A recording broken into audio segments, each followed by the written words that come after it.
Assalamualaikum warahmatullahi wabarakatuh. Innal hamdalillah nahmaduhu wa nasta'inuhu wa nastaghfiruh wa na'udzu billahi min shururi anfusina min sayyiati a'malina man yahdihillahu fala mudilla lahu wa man yudlil fala hadiya lahu. Asyhadu an la ilaha illallah wahdahu la syarika lah wa asyhadu anna Muhammadan abduhu wa rasuluh la nabiyya ba'dah. Pada hari ini kita akan masuk ke sebuah hadis Nabi Muhammad SAW tentang zuriyah Nabi Muhammad SAW. Ini penting karena ini dasarnya bahwasanya pada Habib itu memang ada.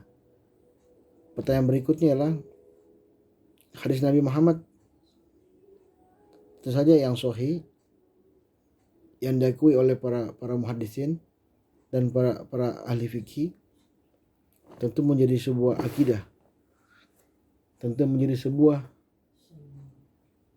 dasar untuk mempercayai hal tersebut. Berbeda dengan hadis palsu ya. Nah, sebelum masuk ke hadis tersebut, saya akan menceritakan kembali terkait masalah para habaib yang keramat. Kemarin kalau nggak salah ada satu video yang masih belum selesai ceritanya, yaitu di mana Habib Idrus bin Shalih Al-Jufri itu ketika surbannya terbang ke laut, spontan anak muridnya itu mengambil surbannya, dan secara nggak langsung anak muridnya itu berjalan di atas air. Itu keyakinan para ustadz di situ dan mengalaminya, namanya Haji Amin kalau nggak salah. Dan itu peristiwa disebarkan di mana-mana. Dan itu kisah nyata, bukan hayalan, dan juga bukan hanya kisah-kisah buatan, tetapi itu asli dari kisah yang disampaikan oleh salah seorang murid beliau. Jadi bukan sebuah hayalan, dan itu hanya bisa dipercayai oleh orang-orang yang berhati bersih. Secara logika memang tidak masuk akal. Ada orang berjalan di laut, dan di tengah laut mengambil surban, dan tanpa ada setapak, dalam artian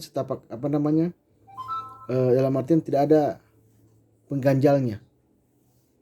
Nah, oleh karena itulah salah satu kekeramatan beliau, dan itu juga dialami oleh beberapa kiai juga. Apa kita nggak percaya juga, seperti Gus Dur atau Mbah Hasyim Asy'ari, mereka juga mempunyai keramat-keramat. Dan semua para ulama, para habaib itu mempunyai keramat. Jadi intinya kita bukan saling menggurui atau juga saling menjelek-jelekan seperti itu. Oke.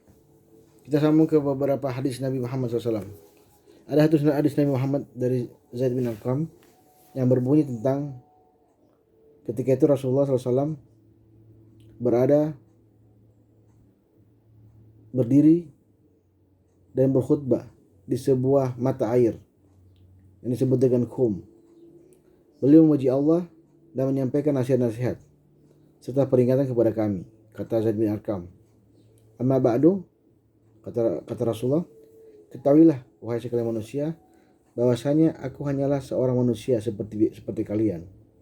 Sebentar lagi malaikat maut akan menjemput saya, dan dia diperkenankan untuk mengambil nyawa saya, kata Rasulullah. Aku akan meninggalkan dua perkara bagi kalian. Ana tariku fikum sakalain.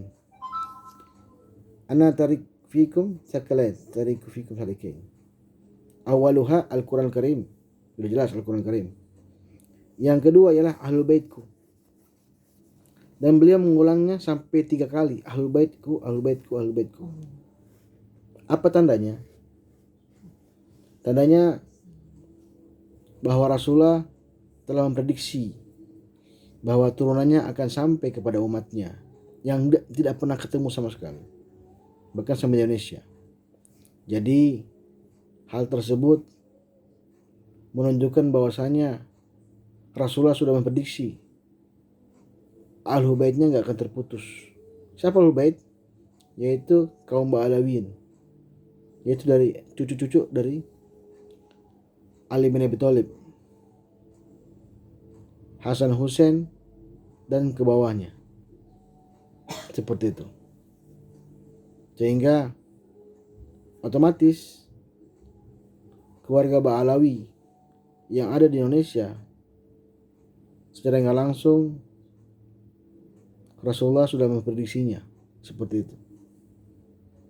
Jadi kalian secara nggak langsung yang memberikan tanda kutip meragukan para habaib yang mengatasnamakan tes DNA, padahal tes DNA itu tidak bisa dibuktikan dengan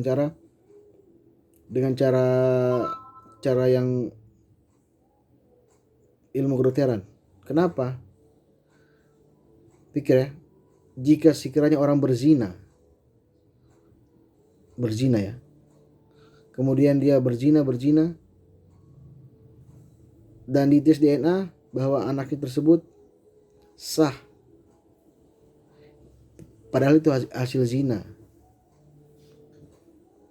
Secara DNA dia sah, tetapi secara perkawinan tidak sah. Makanya tes DNA itu hanya membuktikan itu bagian dari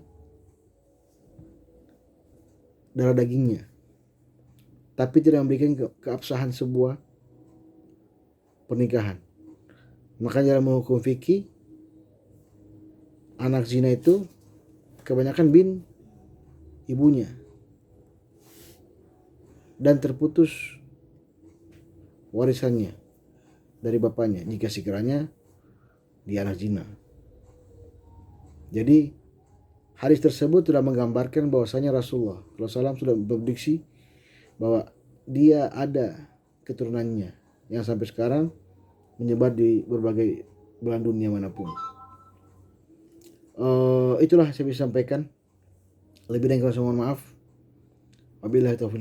Wassalamualaikum warahmatullahi wabarakatuh.